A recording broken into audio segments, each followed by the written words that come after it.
Hello, dear learners. So, in the previous lectures, we have covered the basics of management, principles of management. Then we have covered different sections in detail, and we have covered about the budgeting. And today we'll be discussing a new concept. That concept related with library statistics. So, in this lecture, I plan to tell you about the statistics and what are the implications or what is the role or advantage and disadvantage of library statistics and how statistics is generated from different records, and those statistics can be used for the better application in the library, and it can also be used for improving the services and improving the collection. So I'll be discussing the content in under these heads. I'll just give you the introduction. I'll tell you the methods of presentation. Then we will talk about utility of library statistics, and then I'll tell you the sources of library statistics, and then advantages and disadvantages of library statistics. Just to understand the statistics, we know that the statistics is a powerful tool that enables to make sense of the vast amount of data generated in our world.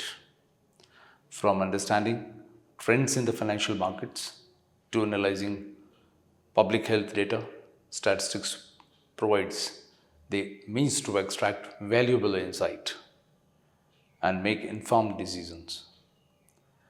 So, statistics is a science of collecting, analyzing, interpreting, and presenting numerical data. It encompasses a diverse range of methods and techniques that allow us to explore pattern, relationships, and uncertainties within the data sets.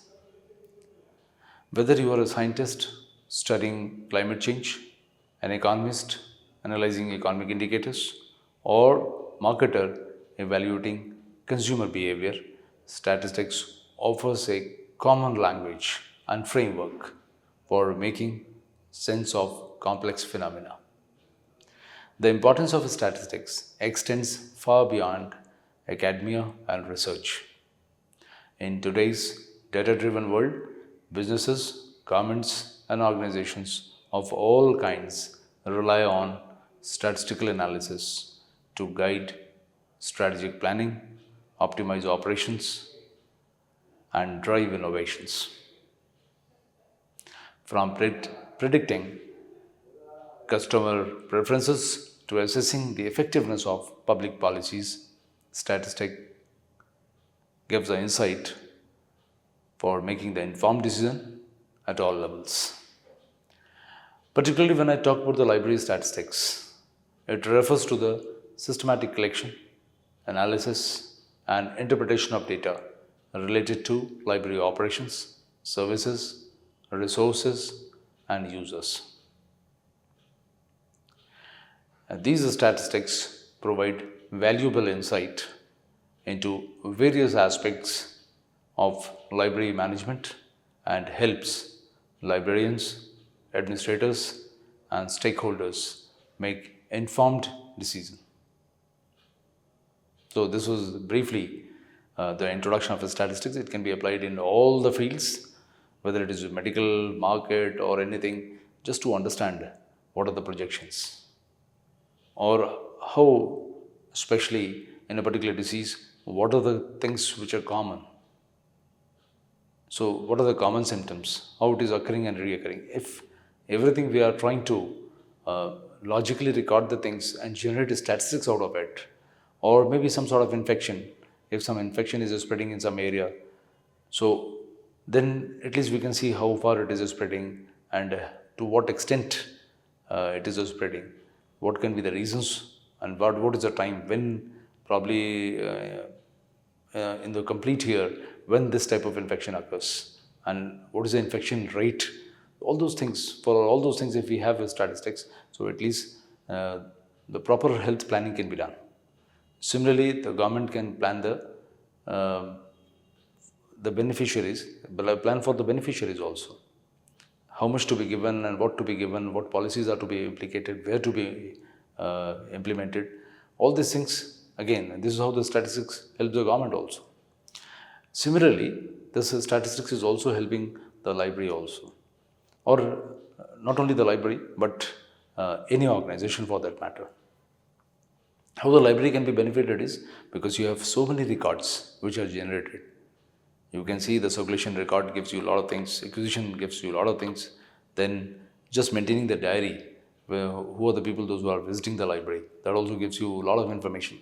If all this information can be statistically analyzed and presented, so you can interpret a lot of things, and those interpretations can help you in developing or modifying the policies. It can help you in making the right decision. It can also help you in innovating some of the services which you think that will be beneficial for the patrons, and it can also help you in improving your collection, improving your services, or improving your usage pattern. So that way, statistics is going to be beneficial for, you can say, for the all walks of life. And we are very particularly interested in the application of the statistics, especially in the library, because we know that this statistics will yield good result, and it can really show the phenomenal results. And the implication is, once we know how the things are projecting, accordingly we can decide what to do and how to do. So these are some of the benefits of the statistics. Then again, coming to the library statistics, when I say, it covers a lot of areas. So what are the areas here? You can see the collection statistics, means what kind of collection you have in your library. So you can have the statistics. Probably most of the librarians you must have seen, probably they know the number. They will tell you that, okay, we have 5,40,000 books and maybe 20,000 periodical titles. Is this sufficient? But just suppose now if I tell you, give you the segregated data, that out of 5,40,000, we have so many titles on English, so many on Hindi, so many on botany, so many on zoology, and so many on library science, so many on physics. So if I give you segregated data, probably that will be making more sense. That will be a meaningful data. You can analyze. Probably some of the subjects you will find the collection is very low. So now automatically, whenever next time when you will decide the collection policy, or whenever you are trying to develop the collection, you will emphasize on those subjects for which you have less number of titles. So this is how the automatic implication can be there. So similarly, in other areas also, we can have the data, and accordingly we can generate the statistics. So second area you can see, that is usage statistics. Similarly, for the users also we'll do financial statistics. We have then personal statistics, how many people are working in different sections and what output they are giving. Then facility statistics, what facilities you are providing, how much is each and every facility is being used. And then again the user statistics, how many users you have as a member, and how many are male, female. If it is an academic library, then how many are boys, how many are girls, or further you want to go, how many are graduate, how many are postgraduate, how many are doctorate. That way you can have the segregation, and how many are faculty members. So you can have a different segregation. You can generate different kind of statistics, and you can see actually how your library is working. If you want to really find out scientifically how much your library is working and how much your resources are being utilized, and whether the users are satisfied with your collection and services, everything, then best is you try to maintain the record, generate the statistics out of it, and then you can monitor it yourself. It will help you, this tool will help you in assessing and evaluation. So one by one I'll give you just brief account of all these different statistics. So when I say collection statistics, this includes the information about the size, composition, and the growth of the library's collection, including books, journals, multimedia material, electronic resources, and special collections. Next, when I say usage statistics, the data on how library resources and services are utilized by the patrons, including circulation statistics, means number of items borrowed or renewed, then reference inquiries, interlibrary loan requests, then computer usage, and attendance at library programs and events.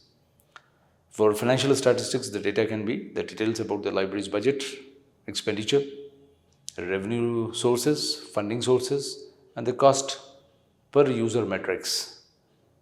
This financial statistics also helps in evaluating the efficiency and sustainability of the library operations. Then personal statistics, where information about the library staffing levels, staff demographics, then qualification, training, and workload distribution. So these can be the essential components here. So for facility statistics, the metrics related to library facilities, including your square footage, sitting capacity, technology infrastructure, and building maintenance and usage pattern. These can be the areas, or in these areas the data can be collected. And for the user statistics, the demographic information about the library users, such as age group, educational background, user preferences, and satisfaction surveys. So this user statistics also helps tailor the library services just to meet the needs of different user groups effectively. So this is how the statistics can be applied at different levels. Data can be collected for user, for services, for collection, for budget, for staff, and then properly statistics can be worked out. Proper, it can be tabulated, and a lot of statistics can be applied, and you can present it graphically, and then you can see how the library is functioning, whether we are effectively and efficiently doing things, or we are just running the show for the sake of running. So if you really want to improve it, you have to collect the data from all these areas and then try to present in front of the authorities. Give them a proper shape. Try to present the data, raw data, in the form of graphs, or maybe in the form of any other form which is presentable and which ultimately helps you in assessing and evaluating your performance, your collection, your services, or any, for that matter, anything which is related to the library. So this is how this statistics can be used in the libraries. Then coming to the methods of presentation, I told you there are different methods of presentation, and what are the basically benefits of diagrammatic representation.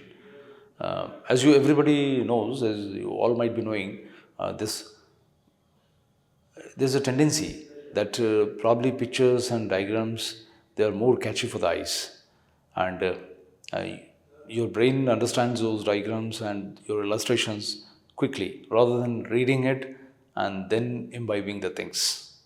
One thing is, I read a lot of stuff and then I have to just churn that information, and then only I can interpret, okay, and now the brain will start functioning, okay, this is what it means. The whole literature, after reading 4, 5, 10 pages, then I'll be in a position to interpret, okay, this is what it means. But if I try to graphically or I just simply tabulate the thing and present in the form of a graph, that this is a figure for the different categories of users, what they are using, or just suppose I want to show the total membership. If I tell you the total members, we have 20,000. But now if I tell you that we have total members, those who have been registered for the library, is 6,000 faculty, 10,000 probably the boys, and 4,000 girls. So it makes me think again, why less number of girls? Or if I say 10,000 boys, probably then again I'll be interested in knowing, out of 10,000, how many are graduates? How many are undergraduates? How many are PGs? And how many are doctorates? So probably if I get that data, then I can pinpointedly identify the user, those who are not using. And I can talk to them, I can talk to their heads, or I can straight away have a dialogue with them sometimes or randomly and try to find out why they are not using the library resources. So every data will give you some information. But thing is, data, it is till it is raw, it is meaningless. The moment you start assimilating it, the moment you start interpreting it, the moment you start tabulating it, the moment you start giving shape to the data, it becomes meaningful. And once it becomes meaningful, you can do wonders. You can interpret in any way, you can see the implications, and that implications will help you in improvising your services, improvising your collection, improvising your facilities. So this is how it is going to be beneficial for you. So let's concentrate on things that methods of presentation. As I told you, statistics can be presented in various forms, such as tables, graphs, maps, or other diagrammatic forms. Different forms are there. You have a line graph, you have a bar graph, you have a histogram, you have a pie chart. You can present in any form. And the moment you present it, it becomes easy for anybody to understand. Even if a person who is not very much educated, even somebody who is less educated, even he or she will be in a position to understand what these graphs mean. And without wastage of much time, after reading 10 pages, probably it will take a lot of time, but I'll interpret what the author intends to say. But if somebody gives me in the form of a diagram, probably within 5 minutes I can understand what the author is trying to say. So what are the benefits of the diagram basically? Proper representation. So this diagrammatic form of the statistics are seen as proper methods of recording fluctuating facts because they indicate results clearly and concisely. They help in making the data more understandable and accessible. Number 2, tabulated form. The tabulated form should be simple and clear to enhance readability and comprehension. So the graphs and diagrams, that's again the component of the presentation. So the statistical section should devise graphs and diagrams that make clear the truth and the meaning underlying the tabulated data. They should also reveal tendencies and changes over time. Then we can use the color and sizes also. So different kinds of figures should be written in different colors and sizes to enhance visual appeal and aid in interpretation. Then appealing method is there. The most symbolic and appealing methods of presentation should be used to ensure that the library patron understands the facts about the library easily and without difficulty. Now next, coming to the utility of library statistics. So what is a basic utility of the library statistics? Number 1, you can see these are the basic utilities here. Fundamental instruments. So basically statistics are recognized as a fundamental instrument in planning and control across various spheres of human activity. So whenever you sit for planning is one of the important activity of management. You must have heard of the acronym POST-COB. So again, the first element of planning is P. So planning has to be done very meticulously. And when you are doing the planning, you require a lot of statistics so that on the basis of the projections, you can plan things properly and then only the execution comes. So management, they have to plan well and then execute well. Then only the results are going to be good or results are going to be optimum. So that's why the first step is planning and they have to meticulously do it. For that they need certain tools and the tool is your statistical tool. So this is how the things can be improved. So then coming to the next, you can see the efficient operations of library. So libraries are considered the public utility institutions and it's crucial that they are run efficiently. The library administrators need a means to judge staff performance and have an overall understanding of the library operations. Then quantitative nature. So the statistics are quantitative in nature and may not directly indicate the quality of work performed. However, in the absence of other reliable methods, they are still valuable and should be utilized, although with proper precautions. Then we have potential for improvement. While library statistics have been collected for years and there's a room for improvement in their utilization. There is a need for application of statistical methods to handle the vast amount of data being generated by libraries on a daily basis. Then we have scientific analysis. So this is also the utility of library statistics. Applying statistical analysis to library data can eliminate vague feeling and preconceived notions, leading to more reliable conclusions, and it can reveal hidden tendencies and factors within the data and provide quantifiable, reliable conclusions. And then the statistics helps in the preparation of annual report. So this statistics serves as the best basis for the preparation of annual report, providing a comprehensive overview of library activities and performance over time. Because in annual report, you have to show what you have done in this year, and you have to compare with the last year. And in comparison to the last year, you have to show that you have improved. And if you are not improving, means you are not progressing, you are retrogressing. So that way, this statistics is of great utility when we have to compare the 2-year records or 2 years performance, so that we can just reach to a conclusion that whether we are progressing or we are retrogressing. Now the question is, what are the sources of library statistics? If just suppose we talk about the data, but data has to come from somewhere. We talk about having a raw data first, and the raw data has to come from different sources in a library. So the different sources, as you can see, the gate register. This is a very simple thing, but that gate register gives you information who are the users, those who are visiting the library. And on the basis of the data, you can interpret how many users and what type of users are coming. If it is a public library, you can assess what type of users are coming. Or if it is an academic library, then you can see how many are interested, how many faculty members, how many boys, how many girls, how many graduate, undergraduate, how many PGs, how many doctorate, which type of visitor is or user is coming. Or if it is a question of visitor also, let's suppose if some of the section is meant only for the visitor, and when the visitor writes his address and profile, so that becomes very clear who are interested in your library.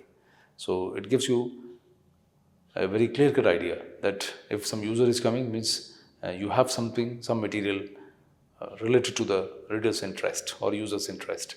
And if some user is just coming and leaving within no time, within 10-15 minutes, means probably the user could not find anything which might be relevant to the user or the reader, or there is nothing available of his or her interest. So again, where it points out that, okay, it makes you rethink why not to talk to the user, those who are leaving within 15 minutes, 10-15 minutes, or they could not find satisfactory collection, they could not find the services satisfactory. So probably you can find out the reason what they exactly want. And by inquiring or by having a dialogue or by just talking to those clients, those who came to the library but were not satisfied, or maybe you will find, especially on the gate register, sometimes you have a remark column also.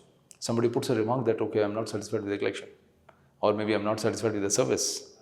So you can straightaway talk to the clients, find out who the clients are. If they are your library members, you can talk to them and try to find out what they exactly wanted. So these things ultimately help you somewhere in improving. Ultimately, the job is to improve your services, improve your collection, and improve your image in the eyes of the patron. And if the image is good, the collection is good, image is good, services are good, everybody will appreciate it. Because ultimately, the library is meant for a public use. It's a service-oriented organization. So, service-oriented organization should be, in any case, should be helpful for the people. So this gate register, you can see, it gives you the record of number of people entering or leaving the library. So this information is crucial for assessing the library's footfall and overall usage. That you can assess how many people are coming and what they are using, how they are using, whether simply they came for reading or they came simply for issue and return, What was the purpose? That also you can see. Number two, you can see the diaries are maintained by various sections of the library.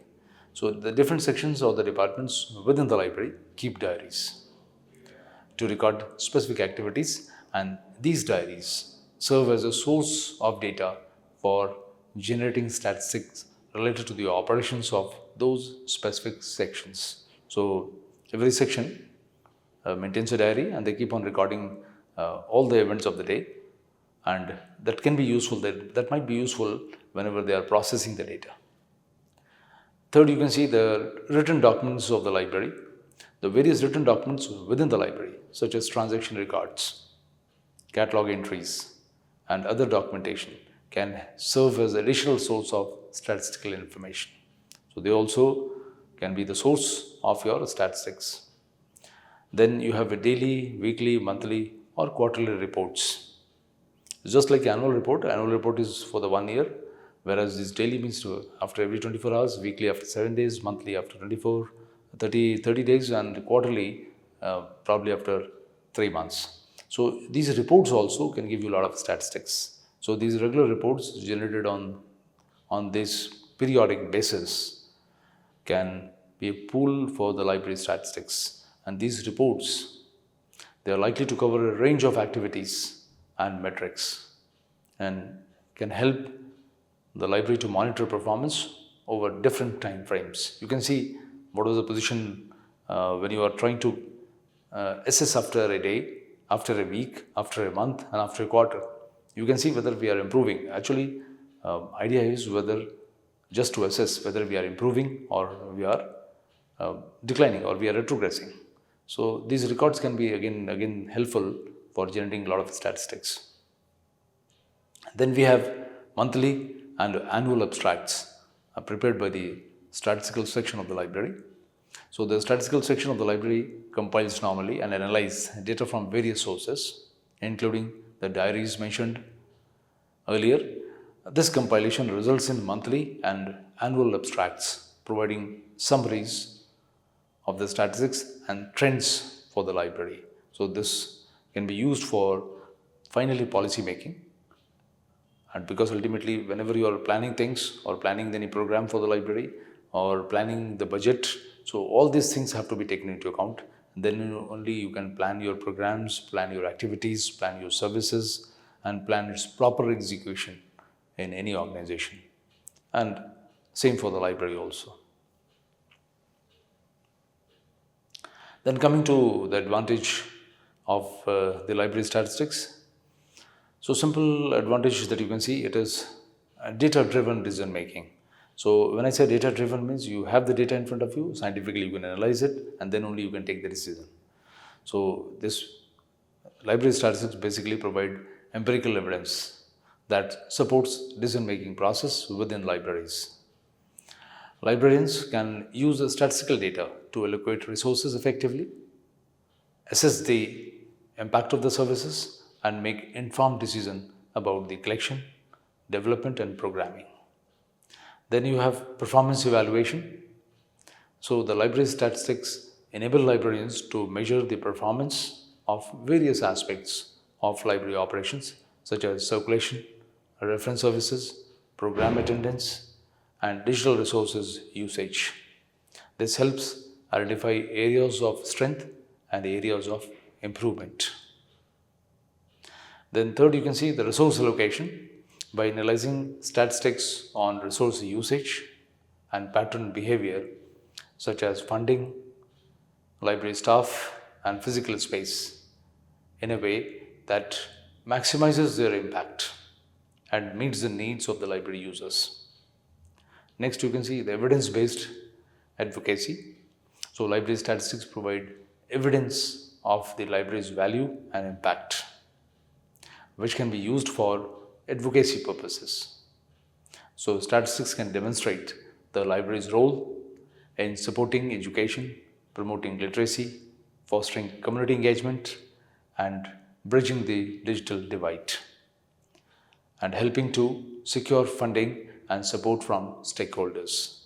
Means whenever the libraries, they have to justify their existence, they can use these statistics, and anytime they can prove it or just show it to, as an evidence, show it to any authority that this is what we are doing and we have so many members and this is the usage statistics. So the stakeholders, at least, they are satisfied when you have proper statistics, proper record, proper evidence which justifies that their money is being utilized in a proper way and the society is being benefited out of it. And the last, you can see the strategic planning. Always the planning can be done when you have good statistics in front of you, then you can have an adequate planning. So this basically the statistical analysis of the library data that informs strategic planning processes by identifying the trends, patterns, and emerging needs. The librarians can use statistics to set goals, develop strategies, and prioritize initiatives that align with the library's mission and objectives. Definitely, when we have advantages, we will have the disadvantages also. I told you everything is having the positive and the negative side. So negative side is incomplete picture. You can see the library statistics may provide the quantitative data but not capture the full scope of the library activities and the users' experiences. So the qualitative factors such as user satisfaction, community engagement, and the quality of library interaction are often overlooked in the statistical analysis. Then the next, you can see the disadvantage it can be biased. There is always a risk of biasness in the library statistics, particularly in the data collection methods and sampling technique. Biases may arise from the factors such as sampling biases, response bias, or the exclusion of certain demographic groups, leading to skewed or inaccurate representations of library usage pattern. So this can always be there. So you have to be very careful when you are collecting the data and when you are presenting it. Then complexity. So statistical analysis can be complex and requires specialized knowledge and skill. So librarians may face challenges in collecting, analyzing, and interpreting statistical data, particularly if they lack training in statistical methods or have limited access to statistical software and resources. So this can always be there. This is a risk. This is a danger of maybe not using this tool correctly. This can always be, if you have a software and you are not able to use it correctly, can give errors, or maybe you don't know the right statistics, so there can be errors. So you have to be always very vigilant, take care of some experts, and then only try to draw these statistics. Then another disadvantage is false sense of precision. So while the statistical analysis provides numerical results, there may be inherent uncertainty and variability in the data that are not fully accounted for. The librarians should be cautious about drawing overly precise and conclusions from the statistical findings and recognize the limitations and assumptions underlying the data. And the last of all, you can see the over-reliance. There is always a risk of over-reliance on the statistical analysis, leading to decision being made solely based on numerical data, without considering qualitative insight or expert judgment. So librarians should balance statistical evidence with other sources of information to ensure comprehensive decision making. So rest of the portion I'll be completing in the next lecture. Thank you very much.